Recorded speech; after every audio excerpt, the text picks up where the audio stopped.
यांनी फक्त पेपर देवत राहावा आणि या सरकारनं फक्त पेपर लीक करत राहावा।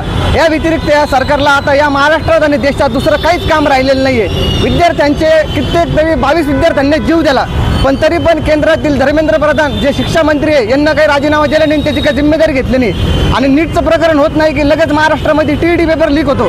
टीईडी पेपर लीक होत नाही की कोणता पेपर? लघुलेखन पेपर लीक होतो। हे सरकार लीक नाही हो, हे सरकार आहे की लिकेज करणारं काहीतरी पाणीचं पाईपलाईन आहे, हेच आम्हाला समजत नाही।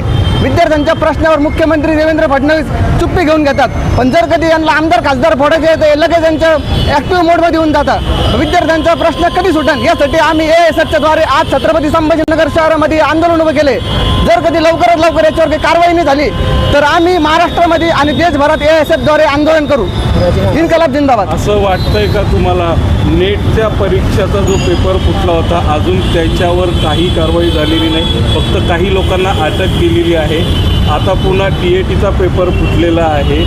TATच्या पेपर फुटीचे प्रकरण बिहार आणि मध्य प्रदेश उत्तर प्रदेशपर्यंत गेलेले आहे, कसं बघायचं कारण बघते का की याचं जे मूळ आहे ते मूळ आहे शिक्षा मंत्री।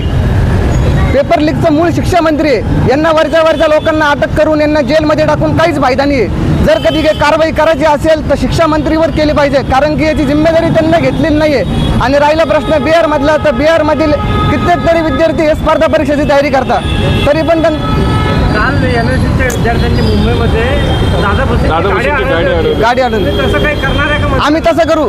आम्ही वाटलं वेळ आल्यावर त्यांच्या शरीरावर काळं टाकू, त्यांच्या कपड्यावर काळं टाकून त्यांच्या घरावर काळं टाकू। AISF ही संघटना ही विद्रोही संघटना आहे। माझं नाव रोहित वाघुले।